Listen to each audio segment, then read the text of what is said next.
भैरव के विषय में तो मैंने बता दिया, पर राजस्थान राज्य में भी एक स्थान पर ब्रह्मा का मंदिर बना है और उज्जैन में भी एक काल भैरव बना है। कितने लोग हैं जो उज्जैन कभी गए हो? गए हैं ना? तो वहां भी काल भैरव के दर्शन किए होंगे। काशी नगरी के काल भैरव के विषय में सभी लोग जानते हैं, पर मैंने देखा है कि भक्तों को आज तक ये पता नहीं कि उज्जैन में काल भैरव कैसे प्रकट हो गए। ध्यान देना, कितने लोग सुनना चाहते हैं? आज तक किसी ने नहीं सुनाया, वही मैं सुनाने के लिए संकल्परत हूं।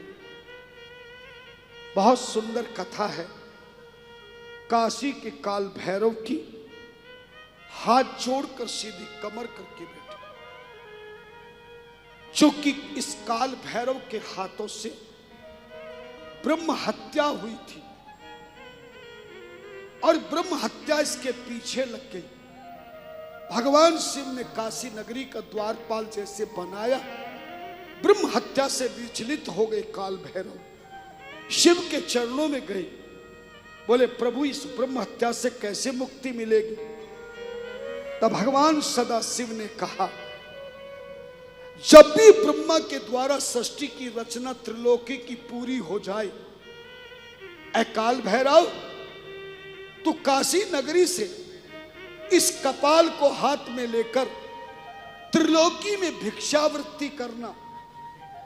तो त्रिलोकी में, पूरी त्रिलोकी में जब भिक्षावृत्ति कर लेगा तो भिक्षावृत्ति के फल से ही तेरे जीवन की ये ब्रह्म हत्या समाप्त हो जाएगी। उसी समय काल भैरव भिक्षावृत्ति करने के लिए ब्रह्मा के द्वारा त्रिलोकी की रचना के बाद जब परिक्रमा करते हुए भिक्षावृत्ति करके काशी नगरी में पहुंचा, तो पार्वती जी ने काल भैरव की परीक्षा लेनी चाहिए। और जैसे ही काल भैरव की परीक्षा लेने के लिए माता पार्वती ने सुंदर नारी का रूप बनाया। किसका रूप बनाया? नारी। सुंदर नारी का रूप बनाया और काशी नगरी के द्वार पर खड़ी हो गई। काल भैरव जैसे जाने लगा, उस सुंदर नारी का रूप देखा, शिव माया से प्रेरित होकर काल भैरव मोहित हो गया। और जैसे ही काल भैरव ने माता पार्वती के स्वरूप को न पहचान कर अज्ञानतावश शिव माया से प्रेरित होकर पार्वती को गलत नजर से देखकर पकड़ने लगा, तभी पार्वती जी ने हाथ छुड़ाकर असली रूप में आकर के इस काल भैरव को श्राप दे दिया। नारी दृष्टा पश्यसी,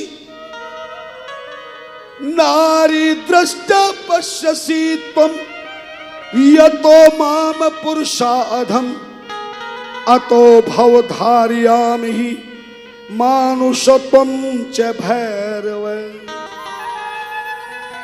हे मूर्ख काल भैरव, तुमने गलत नजर से मुझे देखा है।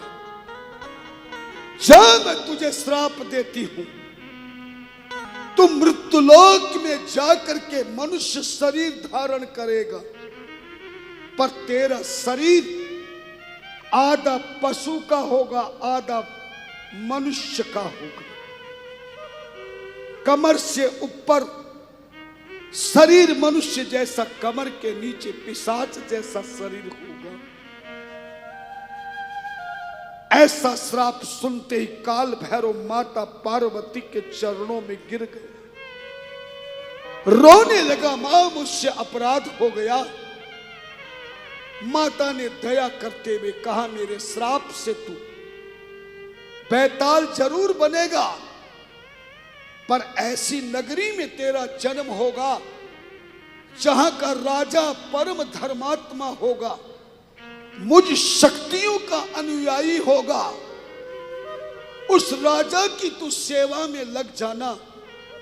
जिस दिन राजा प्रसन्न हो जाएगा तो इस मेरे श्राप वाले शरीर से मुक्त होकर पुनः तू काल भैरव का रूप धारण कर लेगा। लेकिन शिव के आदेश के अनुसार तेरा असली रूप काल भैरव का तो काशी नगरी में रहेगा। तेरे इसी शरीर का अंश ही जाकर मेरे श्राप के कान बेताल बनेगा।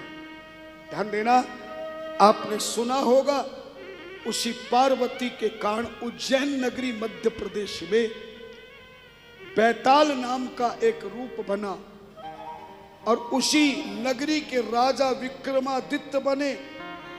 आपने विक्रम बैताल के बड़े किस्से सुने होंगे।